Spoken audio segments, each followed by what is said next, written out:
Good evening. So we are starting with our Q&A session. Today it is slightly a lighter topic, not much heavier. So we are going to talk about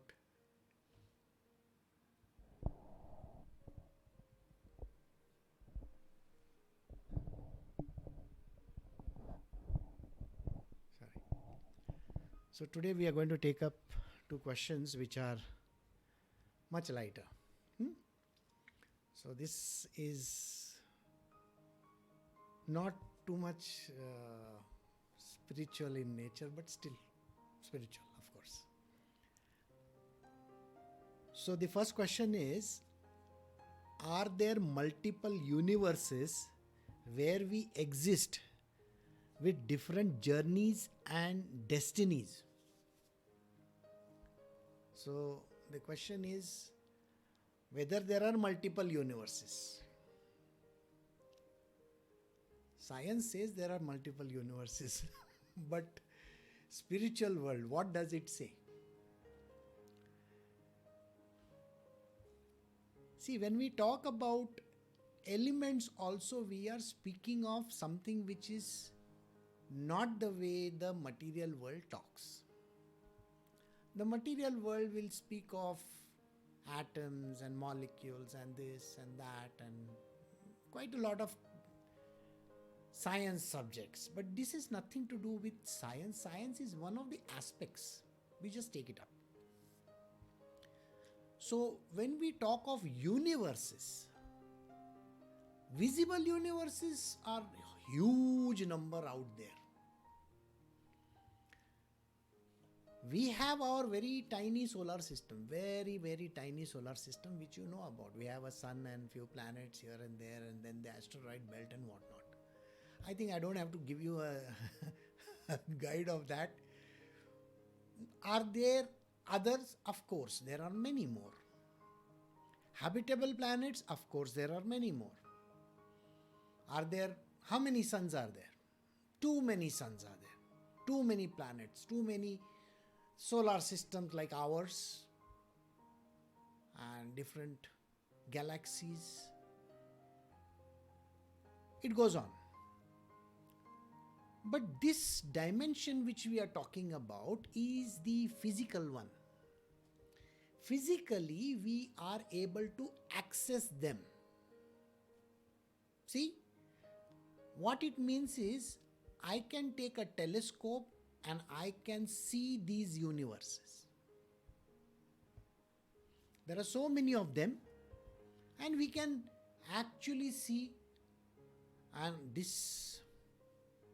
there are so many people who want to go to distant planetary systems and whatnot. I think we are getting ready. Even at the end of this month, the rockets are going up in space to that International Space Station again. First time Mr. Elon Musk company is going to do that. It's a great achievement if they do it. Achieve the impossible. Private enterprise doing it, very nice. But this, whatever that we are speaking of, is still in this dimension, is very much here. You can see, touch, feel, whatever that you wish to do, you can do. You can imagine also. Now, spirituality has very little to do with these kind of things. This question must have definitely arisen in your mind, They say ours is such a tiny planet, a very minuscule point in space. If I look at the whole space, we are nowhere. It's like a grain of sand. And in that grain of sand we are living. And on that grain of sand there may be a small place. I don't know how to go deeper and deeper into it, but I think it minus to the power of minus something we can keep on doing. And then there is a place called Kailash, and we say that Shivji stays over there.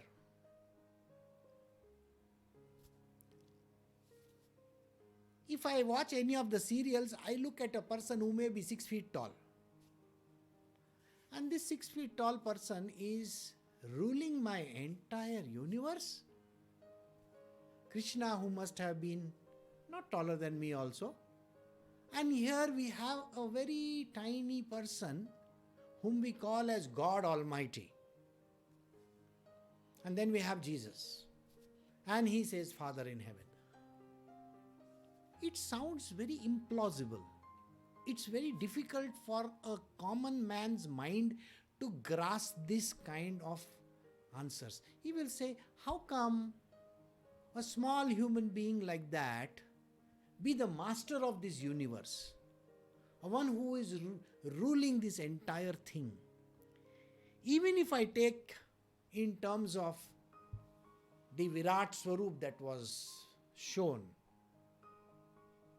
if the Virat Swarup were shown, then he would have seen it on this earth itself, a massive form. But that still doesn't explain to me how is it that this universe is there. There is another story where Krishna's mother, she reprimands Krishna one day because he loves to eat mud. You know, he really loves to eat mud. I don't know whether you like it or not, but I used to eat mud quite a lot myself. It is something which is very tasty, by the way. Jokes aside, and when she asks him, what have you eaten? He says, nothing. Open your mouth. So he opens his mouth. And inside that mouth of his, the mother sees the entire universe. Now, when you are looking at this kind of an explanation, naturally the logical mind of yours says, no. It doesn't seem right, you know. That is the reason why I am sitting here to give you the answer, isn't it? So let us understand this. First and foremost, whatever that we spoke of till just now, the galaxies, the universes, the earth, the sun, the moon, the stars, all this, everything is in the manifest domain. It is made up of the spiritual 5 elements. Okay? Fire, water, air, space, all that, you know. So, get this understanding. This universe that they are talking about is connected to these 5 elements. It's a manufactured thing, you know. It's a product which we can touch, feel and see. Everything. We can use our senses and we can say, oh, I can see that planet, I can see this, I can see that. So you can go to the furthest part of this universe also, the one which we are talking about, the physical one. Yeah, along with Captain Kirk and Mr. Spock also. You can go wherever you want to. In a galaxy far, far away also you can go and you can still see all these beautiful stars, planetary systems, aliens, God knows what all creatures you want to see, you can go and see. Still, they will be in the manifest domain, world. Got it? Now, when we are speaking of these manifest domains, then suddenly the idea about heaven comes into the play. So first let us divide this thing into 3 categories. 1, the world which we human beings live in. Alright? That is a world of the man, a woman also of course, and animals and birds and everything. And then we have the devas, the gods, the small g, not the big G. And then we have the third one, which is called of the demonic, the hells, all those. So these are the 3 distinctions that we have. Gods, earthlings, and then all other demonical creatures. So these three distinctions you got it. Human beings, the one which is manifest to each of us, that is with eyes, ears, we can see, touch, feel. We are here on this earth. We are going to discuss about this separately. So let us talk about the heaven and the hell, these two. A common man, an average human being will say, up in the heavens. I can't see any heaven up there. Okay? No. There is no heaven there up somewhere. There is no such thing. And down in the hell. There is no down in the hell also. So this division also, you please take it out of your mind. Spirituality will never tell you there is up in that heaven and down in the hell. No. Down there is earth. Okay, below you there is earth. Yeah, it is very hot if you go deeper inside, but you can come out from the other side also. You will still be on earth, isn't it? If you go upward somewhere in outer space, there is space over there. I don't know where you will go. Keep on going. If you have seen the Superman movie, you know how they pack those three guys in a space and they push them away. So something like that. If I just push somebody away in space, they will keep on going till, I don't know, something stops them or what. So we are not discussing that. So there is neither up heaven and there is no hell down below. These two ideas, you please erase them from your mind. Then what are these gods and the heavens that they talk about? And what are these hells that they talk about?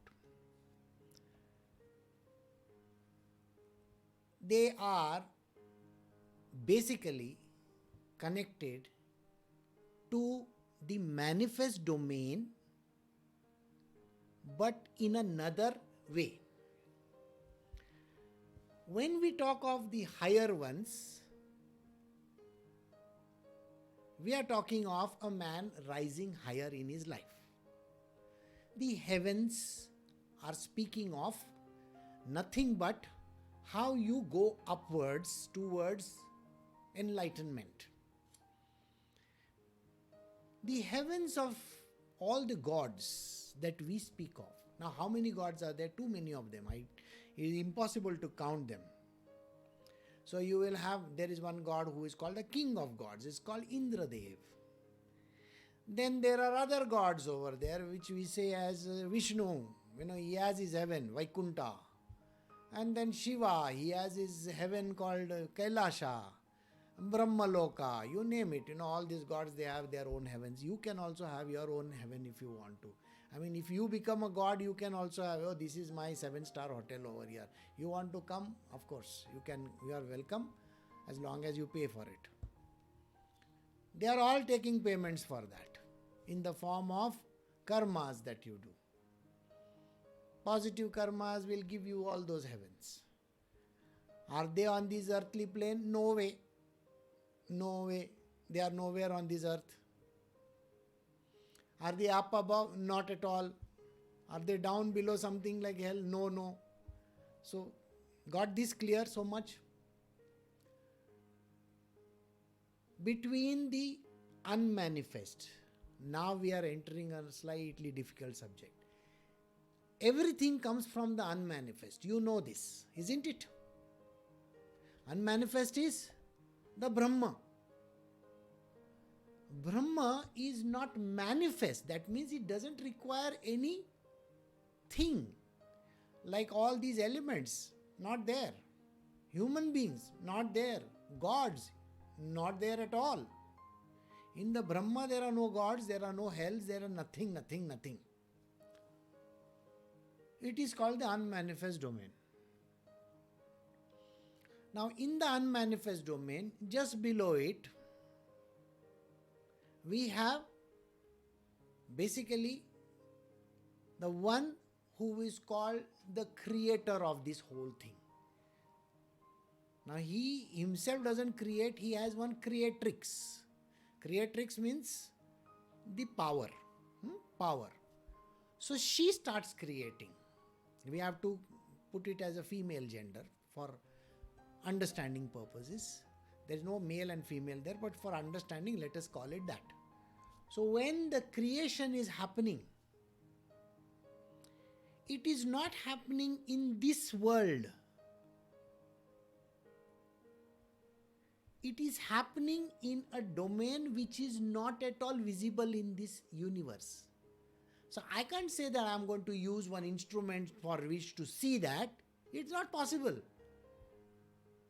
The unmanifest is impossible to see with your normal human brains or whatever that 25 paisa that you have in your upstairs. Doesn't work. No different kinds of knowledge is there,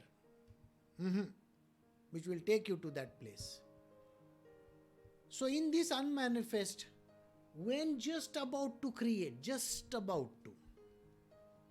the gods come into the picture. Alright, all these small g, not the big one. The small g comes into the picture. They have their own places. In a sense, let us think about it from a practical example. Let us say we are going to manufacture a car. Now you see, those who have seen how a car or an aeroplane is manufactured, if you go to YouTube, you will see all those videos. Okay, let us take an aeroplane, much better, no? Bigger and... So, when you get to the manufacturing aspect of the aeroplane, the shell is different. The engines are different. The tail comes from somewhere else. The wings come from somewhere else. The doors come from somewhere else. Have you seen them? And they only get assembled in that place. Till that point, they don't have an entity on its own. I may just have one piece of, steel or an aluminium piece. It's exactly like a ship also. Ship manufacturing is also the same. I may have a very big plate. Where is it going to go? Nobody knows. So it is unmanifest. It's still in getting shaped. So this is an example for you to understand that components come from various places, different. And they are getting pieced together. Now when they get pieced together and making a whole aircraft or a whole car or a whole ship, then the final ship or the aircraft is visible once it is all pieced and put together. Till that time, nothing is understood. Alright? If I tell you, these are part number so and so, part number so and so, a lot of you are in the computer industry. I think you will understand what I am talking about. Part number so and so, it is coming from where God knows, China, Taiwan and Japan and all those places. Cameras are coming, small ones for your phones. They are coming from some other place. The CPU comes from somewhere else. The cover comes from somewhere else. Finally, when it is all pieced together, then you get a shape. This body also gets a shape. Humans, man gets a shape. But everything, all components, before that are unmanifest. I hope this example suffices to tell you that everything before it falls into place is unmanifest. The invisible kind of stuff. It is not visible there. Each God has to provide for something. Little parts of this component. I am sure you know about this. When we do the Durga Puja, Navaratri, don't you know how Durga came into the picture? All the powers of all the gods, goddesses, everything was piled on in one person. She has the Astra, Shastra, everything. We call it Astra, Shastra means its power. Okay, by the way, don't think that she's carrying some Dhanushya Ban and something. God, no. Forget about that. It is all powers. They all came together in Durga Ma. I think this story is well known. I don't have to repeat it for you. Exactly like that. Imagine every god who is the repository of those powers.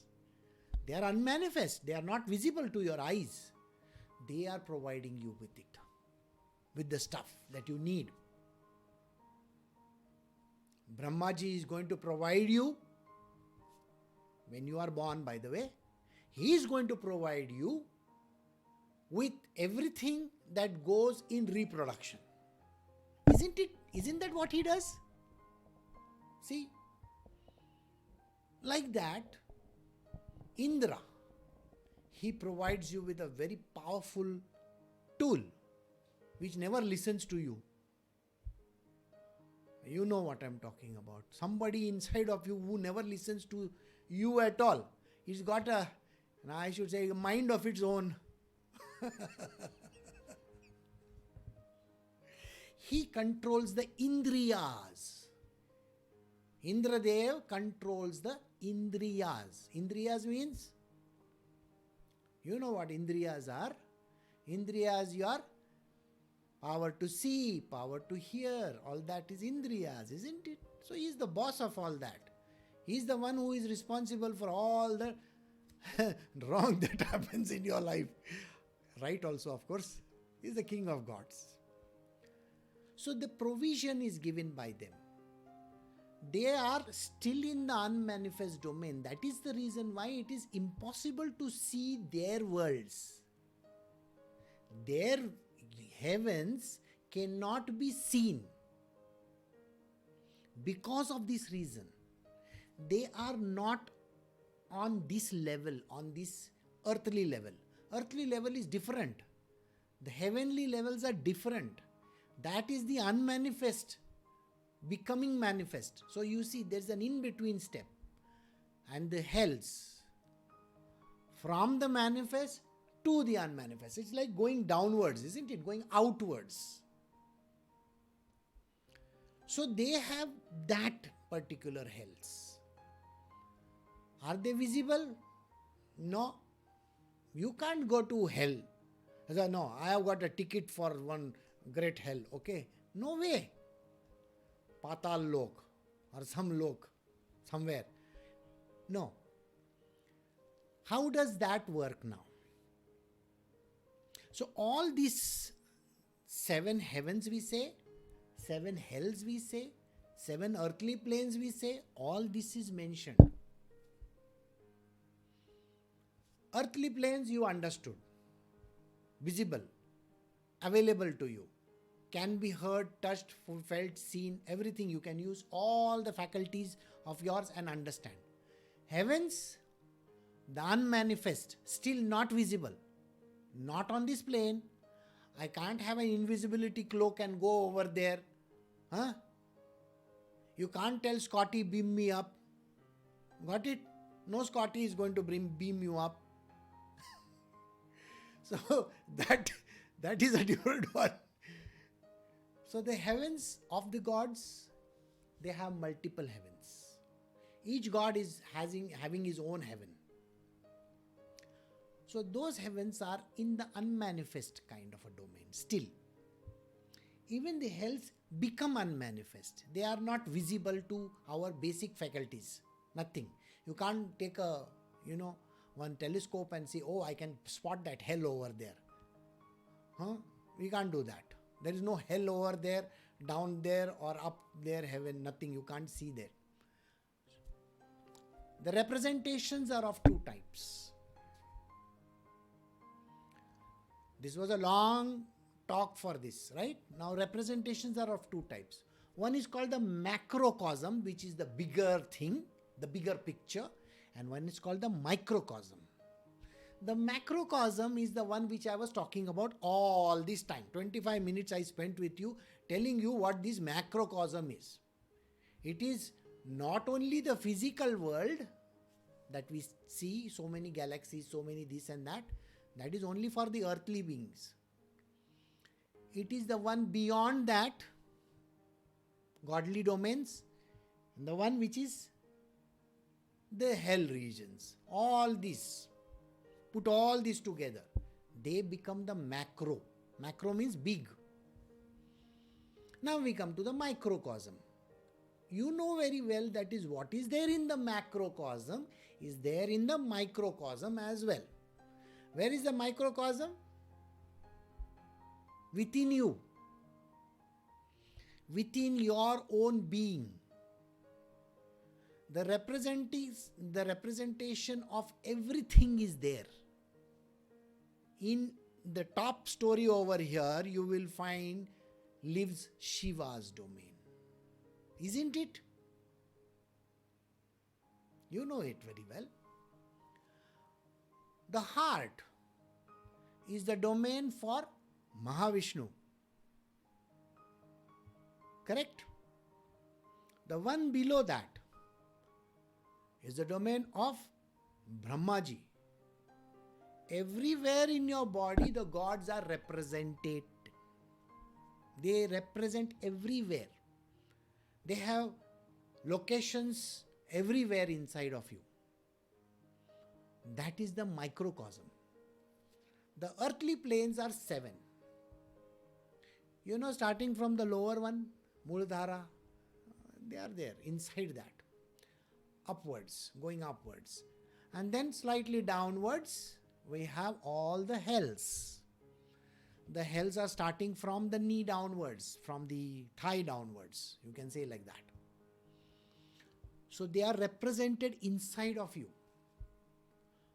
Now if you go and think about it, why is it that Kundalini Yoga says that you have to allow the Kundalini to rise upwards from the Muladhara? It touches the bottom and then you are supposed to make it rise upwards. Now you understand why? It should not allow you to go to hell. Got it? If you go downwards, it's going to hell. No, it has to rise upwards. The understanding has to be that way. So there is a macrocosm outside, there is a microcosm inside, and now the different journeys and destinies. Of course, you are going to be taking different journeys to different planes, different godly heavens, or the hells of whichever, devil that you want to visit. Depends entirely on you. Who makes the destinies? You make the destiny. Don't say somebody else outside is making the destiny. Now, since you are representative of these heavens and hells also, you are the one, not somebody else. The microcosm is inside of you. You, human being. So now understand this. You are the one who can make yourself rise higher in your life, or you are the one who can make yourself go as down as you want to, go to the deepest of the hells. Who cares? There are 3 hells at the feet level. Okay. So you want to go there, you can take a ticket from me also, no problem. Or you want to go to the heaven also? Yeah, we have a ticket for that also. No return required like they are doing nowadays in India. Train journeys, you have to now return the tickets because you cannot travel beyond, till 30th of June, they have said. So did you get the point? You create your destinies. You can go to these heavens, you can go to these hells, depending on how you fare in this world. So every lesson of ours, what is it telling you? Be good, be kind, be compassionate, be loving. I got tired talking the same thing over and over again. You must be tired listening to me, but it has to enter that brain of yours, isn't it? So think like that. You have to make your life so beautiful that you rise higher in your life, upwards, inside, not outside. Got it? You want to go to hell? Hell is down only, inside of you, not outside of you. So whichever place you want to go to is available for you. You make your own destinies. Okay. So now we will move to the next question. How to see the world as it is and accept it practically. It's a difficult aspect, you know. How does a person look at the world outside and accept it practically? I tell you one thing, nobody can do that. Even if God himself, in the form of manifest person, comes on planet Earth, he also has a difficulty of accepting it. You will have to know this. There is nothing which will say, that when God comes on earth, he is not under the influence of this entire Maya. He is very much under the influence of his own Maya. You have seen it with all the avatars that we mentioned. Sri Ram's avatar. He had to go to the jungles. Isn't it? When his brother was hurt, he was crying. Lakshmana got hurt, isn't it? That is a time when he tells, bring that mountain. He didn't say get the mountain. He said get the Sanjeevani booty. And Hanumanji says, I don't know which is Sanjeevani booty. Let me carry the whole mountain and take it for him. You know that. He was crying at that time. His wife gets kidnapped. Naturally, he's hurt. He's upset. Now you will say, how can you say that a God is so emotional? He also gets upset. Of course he gets upset. Krishna himself tells Uddhava, okay? He is telling Uddhava in the Uddhav Gita, even if God comes on planet Earth, even if he's a sage or a saint or whoever that is born on this planet Earth, they have to undergo this entire thing, which is all the miseries of this world. And they get affected by it also. It is, what happens to them is, they can overcome it because of who they are. A normal human being is not able to overcome these miseries. So can you accept the way the world is? You got to try. Please remember this. There is no such thing as, there is no free lunch, no? God is not going to say, okay, dude, you are going to get this power to overcome miseries. No way. When God himself is born on this planet Earth, isn't he suffering till the last day of his life? Look at Jesus, the Son of God. He had to go through his own problems, isn't it? He was nailed to the cross and all that. Look at Krishna. He had to die with the arrow hitting him. He had to see the whole family getting destroyed. All his brothers and relatives, everybody, they killed each other in the Prabhasa. So these miseries that we are talking about, it is going to affect everybody. You remember the avatar of Narsimha Dev, isn't it? What happened to Narsimha? Once he killed Hiranyakashipu, what exactly happened to him? He got so angry, you cannot even imagine the anger. Prahlada had to calm him down. His own wife couldn't calm him down. She was there. She said, I'm sorry, I can't calm him down. So this is a part which you need to understand. Everybody is going to get affected. Even if God Almighty takes birth. Parshuram, after killing 21 times, he was totally upset. He had to go and meet his Gurudev. Not once or twice, many times. Because he couldn't control himself. And when human beings talk of controlling their minds and all, I think there is something wrong. Because to control the mind is the toughest thing in the world. But those who are following me on the Uddhav Gita or the Bhagavad Gita, it comes slowly. The lessons are coming slowly. They don't come all at once. I can't give you all that. Okay, I can't make a juice out of it and give it to you. No. The lessons are slow and steady. They come. And yes, you will be able to put in a lot of effort.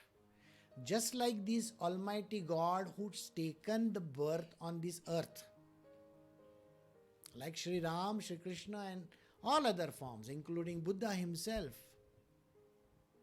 So they are able to control it by tremendous amount of sadhana and efforts which they have put in. So if somebody asks me this question, whether we can accept this world practically, ask yourself this question back again. Do you have a choice? Today you have this virus thing bang in front of your nose. What choice did this world have? Except then to face it. You got to put your efforts. You are down in the dumps. You are miserable. You may have no jobs. You may have no girlfriends. You may have nothing in this world. No money. You have been thrown out from your own house also. What is it that can make you rise? Your own self-effort. There is nothing outside. You can get a lot of motivators in this world. But the motivators are useless if you are not self-motivated. So whatever that you wish to do, the entire Bhagavad Gita is there for Arjuna to understand, sir, I can just tell you something. I can take you to the water. You have to drink yourself. The entire 18 chapters of the Bhagavad Gita, Krishna has to plead literally with Arjuna. Please sir, please sir, please sir. I mean, just think about it. Yes, God Almighty. He is telling Arjuna, you got to do this, you got to do this. And here we have a stubborn human being who says, no, I'm not going to do it. Finally, with the self-effort, the motivation has to come from within you. There is no outside motivation. Let me assure you this much. The gods are within you. Who has told you that there is God outside?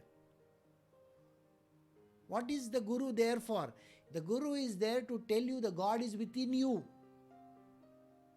Don't keep on looking at some deity or somebody outside. There's nothing there. You yourself can make the difference. So this is the way in which you accept it in this world. Practically use it. Get motivated. And then you will be the winner. So we have come to the end of this Q&A session. So we are going to do a very interesting topic today in the Das Bodh. It says, chapter 10, Signs of an Educated Fool. Interesting, isn't it? Who is an educated fool? All those who think they know too much. Or those who say, no, I don't know, but I know little bit. The people who keep on saying, I know all the time, they are the educated people. Okay, so we are doing the second Dashaka, chapter 10, and this is the end of the second Dashaka. We will be doing the third tomorrow. So Das Bodh, Samartha Ramdas, Sign of Educated Fools. Sri Ram. In the last chapter, some signs were told by which a foolish person will also be wise. Now listen about those who are fools, though they are educated. What education are we talking about? All those with, bachelors, masters, God knows, PhDs, all the fantastic degrees that you have, Nobel Prize winners, okay, of course, whatever degree that you want, chartered accountants, lawyers, everybody is called educated in this world, because they have some degree to show. So everybody in this world who is knowledgeable in the material world is called an educated. Now add the next word, fool. Okay. All right, though they are educated. Second one, they are called educated fools. Listeners should not get annoyed to hear about them. If the vices are dropped, man becomes happy. People have vices, isn't it? All different kinds of vices. One is to think that they are no end of themselves. I am the greatest on planet Earth. I know everything. They are the fools, and that is their vice. Thinking that they know everything. Other vices are also there. You know them. Now, every day I can't keep on repeating them. You can repeat them to yourself. A man may have heard of lots of things and may be erudite. And he may even give a great speech or a good speech with knowledge of Brahma. But if he has bad desires and pride, he is one such educated fool. There are people in this world who can give fantastic lectures on Brahma. I can tell you about this, I can tell you about that. They have learned the Bhagavad Gita to the Gitas, all the Gitas they know, all the Upanishads they know, all the Vedas they know, every Shastra they know everything. They know which prayer to say to which God also. They know all the magic formulas. These people, they think they know too much. They are called the educated fools. Got it? One who propagates immoral actions and is against traditional devotion to God and further criticizes the religious penance is an educated fool. Somebody who says, you don't have to do all those kind of things. You just give some money to this God over here, you will become, Brahmanyani. Or you wear this magic locket of yours, of mine. I'll give you a magic locket. You wear it in your neck, or you put one nice ring in your finger, or this thing, and you will have all the knowledge in the world. No. Devotional path is important. Love and devotion for God is important. Praising God is important. This is what they got to know.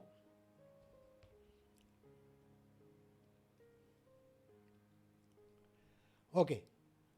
One who thinks himself to be very knowledgeable and finds fault with all people and jealously disrespects everyone is an educated fool.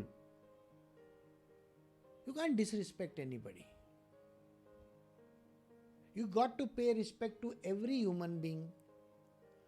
That person may be a fool still. You can't call him, you are a fool, You can't call him on his face like that. You may be a great person, but still, you can't call him, the other person, a fool. You know about it. Knowledge is not what is to be told about. See, if you know that there is your great, the ruler of your country or whoever is a great fool, you don't go and tell him that. Do you? You can't go and tell the king, that you are an idiot. Can you do that? He'll cut off your head. He may be a fool. You know about the fools, the fool who was playing I don't know what he was playing when the Rome was burning. Okay? Yeah. So, so there are these kind of people also. You can't blame them. You can't say that you are a fool. You have to say, yes, boss.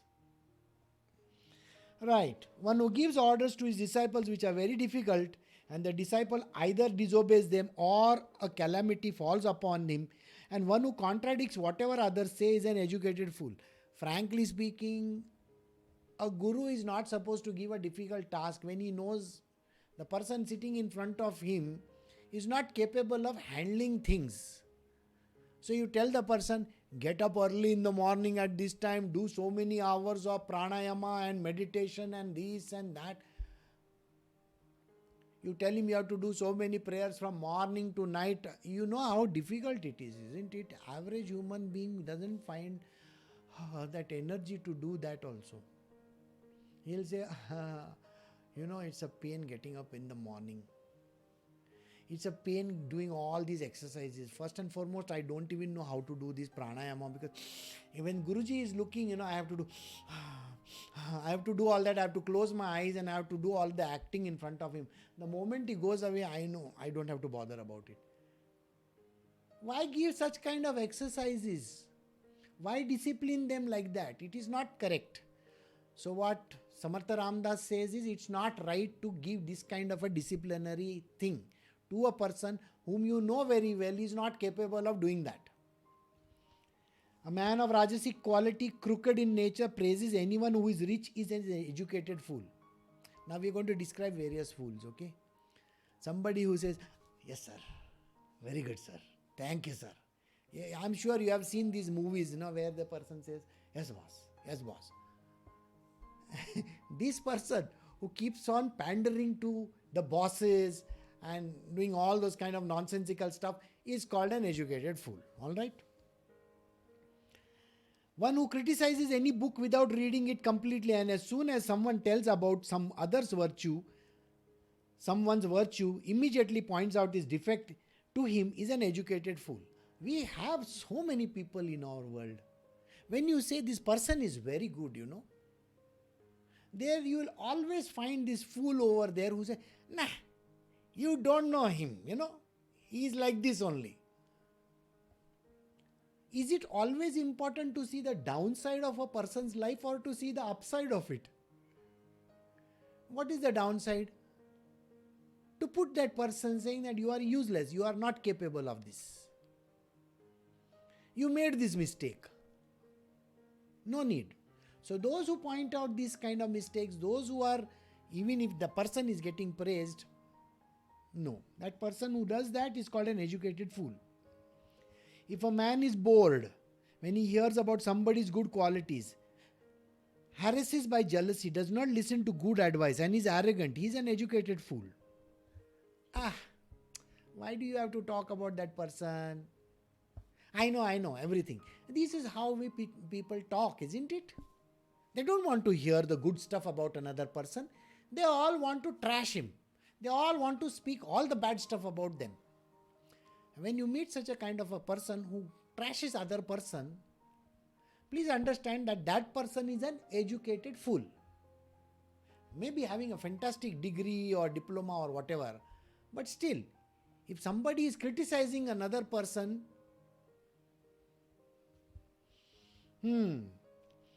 if a man gives speech without authentic knowledge and takes unnecessarily trouble for it and his talk is cruel, he is an educated fool. First and foremost, if you are going for any lecture or meeting or whatever that you do in this world, you should always be prepared. You got to have the knowledge before you go and open your mouth. Don't just go to some meetings and some such place and say whatever that comes to your mind. By reading 1 page or 2 pages, you can't write stories. So such a person who does this kind of a thing, he skims over the matter, that person is an educated fool. You got to know the subject, you have to be prepared for it, and you have to go in a very, very proper manner. This is not an impromptu thing that, okay, I can say this. No. Like somebody asked me, how many years will it take for us to get out of this coronavirus thing? I can tell you right now itself. Just to test and to get the vaccine or whatever, it takes minimum 2 years. You are thinking something is going to happen before 2021 or 2022? I think you are mistaken. This thing is not going to go away just like that. It takes time. It's a long process. And the process is very, very deep. If a listener who is well read and knowledgeable contradicts the speaker with talkative babbling, he is an educated fool. First, even if you know the subject, don't interrupt a person. Never interrupt a person and never try to become a Sheldon in your life. You can't keep on contradicting every person, no? And if that is a knowledgeable person, if that person has a PhD or he is a very educated person or whatever, you may know little bit, but doesn't mean that you are right. So first, learn to keep your mouth shut. Then you are becoming, if you talk over there and become talkative, then you are an educated fool. If a man finds faults with elders and himself has the same fault and also does not know the fact, he is an educated fool. If a man knows all things because he has studied but cannot give any solace or satisfaction to others, he is an educated fool. If you have studied very much, like you must be having so many degrees in your name. But even with those degrees, if you cannot put right a few of the lives in your world, then you are worthless. You are an educated fool. You just got those degrees, no use. The knowledge which you get by doing pit-pat, in your examination, what is the use of that knowledge if you cannot use it? That is what. If a man is engrossed in his family like an elephant tied down by the web, or a spider or a black bee which dies being caught in a lotus at night, he is an educated fool. Yeah, this is a very interesting one. If a person, he is doing only things for his family, like, I got my wife, I got my kids, I got to take care of them, I have to earn money, I have to do this, I have to do that. He's like an elephant. An elephant gets trapped when he sees, do you know how they trap the elephant? They draw a rump. Don't ask me what a rump is, okay? They draw a rump of a female elephant somewhere in front, okay? And then this elephant comes charging, this male elephant. He comes charging thinking that, oh my God, there is a very beautiful female over there. And they have put one very big hole over there in front. And when he's running towards, he falls into that hole, and that is the way he is trapped. This is what human beings are. They get trapped in this material world looking at their wives, or the wife looking at the husband. They get trapped and they go into these gutters. And then they are trapped with their children also. How many of you have seen the videos in the last 1 month's time of all the animals, they are taking their children away? You have seen, no or no? The duck is crossing the road, the alligator is crossing the road with small babies. That is what happens. You get lost in that world of yours. Okay, one who likes company of women, one who teaches renunciation, etc. to women, and who accepts things not worthy of his status is an educated fool. I can't tell a woman, you should renounce this world. I'm not going to tell any woman. Any woman who wants to come and become my disciple over here, first and foremost, I am not going to tell them, you got to shave your head, you got to... What is the point? First, instead of shaving your head, shave that mind of yours. It has grown too big. So there is no point in saying that you got to shave your head and become a monk or something like that. No. Remove the monkey mind, then become a monk. It doesn't matter. But the monkey mind is the first thing that you got to remove. One who adamantly holds on to such things that brings shame to him and who centers on psyche is around his body only is an educated fool. If you keep on thinking, going to the gym, all that, all those things, you keep on thinking about that 24/7. I've become so fat, I got to go to this, my stomach is coming out, this is happening, that is. What are you talking about? Full day you're thinking about the same thing. I cannot eat this because if I eat this thing, there is a problem. 24/7 you don't have to bother so much about your body. All right. One who insults other because of his riches and talks doctrines which are heretic is an educated fool. Please understand this is an important statement. You need to understand this statement from the political point of view and from the richness point of view. There are lots of people who are rich. Very, very rich. And there are lots of people who are politicians. They have become presidents, prime ministers, whatever. And average human being, they get upset because of them. He's got so much of money. He's got so much of power. He's not worthy of it. People, what are you talking? That person is worthy. That is why he has become a politician. That person is rich because he is worthy. Who are you to say that he is not worthy? God has given him that money. God has given him that position. God has made him a prime minister, president, or whatever. He's made him the minister. He has made him richest man in the world also. It is God's gift to him. Who are you to object? Just because you are poor? So if you talk like this, no, you are called a fool. Alright? Called educated also in front. One who has deep learning and control of his passion, has knowledge about absolute Brahma, is also a yogi of high caliber, and yet starts fortune telling, is an educated fool.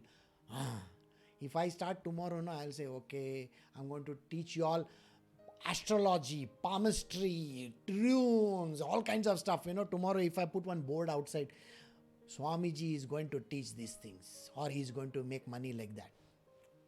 If I have to tell you your future by looking at some cards or something like that, Guruji, can you please look up my hands and tell me whether, I've got this fate line is going up over there. Knowledge is there with all these Gurujis, okay? Not that they don't have. They know astrology, they know palmistry, they know all these esoteric things, okay? But if they start making money on it, or if they start doing something like they are selling their services, then they are educated fools, okay? One who starts evaluating the good points and the bad points of whatever he hears, is jealous by the glory of others, is an educated fool. Never talk good and bad stuff about other people, okay? Just let it be. One who does not do devotional rituals, etc. as necessary, and neither desirelessness nor faithful devotion to God. And one who talks about divine wisdom without practically behaving according to that, is an educated fool. There are people who will talk but who will not do. They give lectures. They themselves are not pure. They talk only when they have to, show the public. No. You have to do otherwise also. You have to be devoted yourself. One who has no belief in auspicious spiritual practices or sacred places or Vedas or science is an unworthy man born in a noble family, is an educated fool. One who cares only for flatterers, pleases and praises anyone who is not really famous, and in the next moment starts slander, is an educated fool. First the person will say, you're so great, and after some time they will say, useless fellow. That person is an educated fool. One who is not consistent in his action, talks one thing and does another, is an educated fool. One who loves family life and disrespects the spiritual path, and one who is in the darkness of his own pride of knowledge, is an educated fool. People who love family life, I have a wife, I have children, I have got this house, I got this, I got that. They are educated fools, okay? One who, instead of speaking to the points, speaks with an reserved mind, and one whose life is dependent on others, is an educated fool. One who makes a show of his goodness but acts in a way one should not act and gets on the wrong path of life, is an educated fool. One who listens to sermons day and night, and one who does not know what is good for himself, is an educated fool. See, you are listening to my satsangs, okay?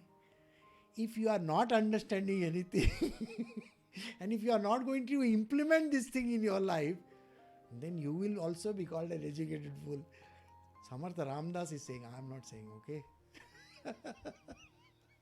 A speaker who looks at insignificant man while addressing a gathering to many worthy noble listeners are present, is an educated fool.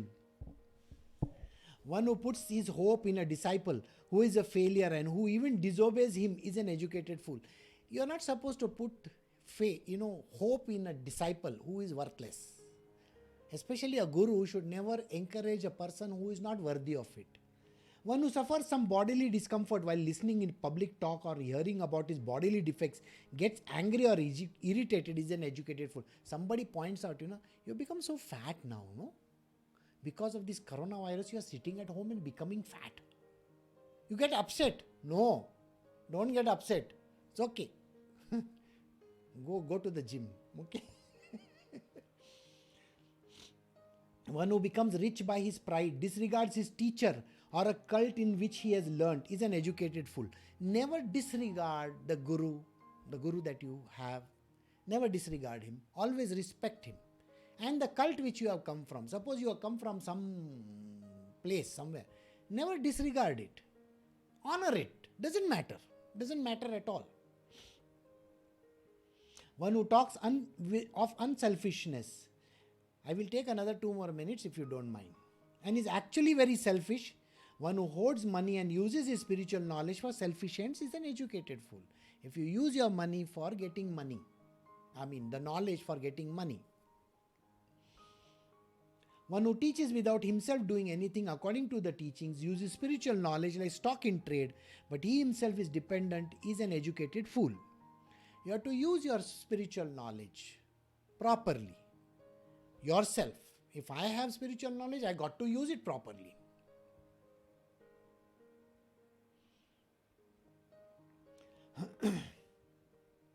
One who indulges in actions and which are detrimental to devotional path and which creates divisions among person is an educated fool. The devotional path is an important path. We are actually doing devotional job only over here. Right now, what are we doing? Listening to a satsang is devotional. Love and devotion is the path which is the highest. We have got to follow it and never disrespect that path. One who loses his own family life and has not got any knowledge of higher things and who hates God and the priest is an educated fool. One who loses... I have told these bad qualities peculiar to educated fool, but one who is wise may please excuse me if there is any error. The greatest fool of all the fools is the one who mistakenly feels very happy in worldly life because there is no sorrow equal to the sorrow of his mundane life. People who keep on saying, I have this great knowledge and I have learned to get out of my problems. How many of these kind of teachers are there in this world? They make pots of money. They write books.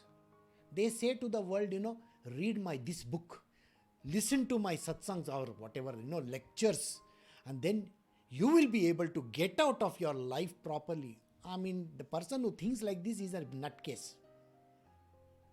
Listening to one satsang, if today's satsang, if you have listened to and by today you have become enlightened, I will be the happiest. I'll say, oh, my God, I am really great, but that doesn't happen.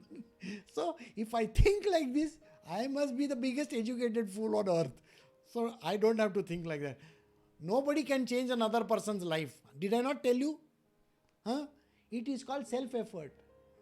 Nobody can change you.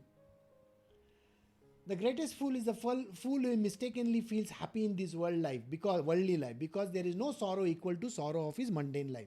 This is exactly the subject of my talk in the next chapter, in which I am going to show the horrific sorrow of birth and stay in this world. Thus, in the second Dashaka of Das Bodh, in the dialogue between the Guru and the disciple, the 10th chapter by name, Signs of Educated Fool, is completed here. So, end of Dashaka 2. So, next time we are going to do commentary on life. Okay. So, today we did some fantastic fools. Alright, so take care. You have a very great evening. Bye. Stay safe.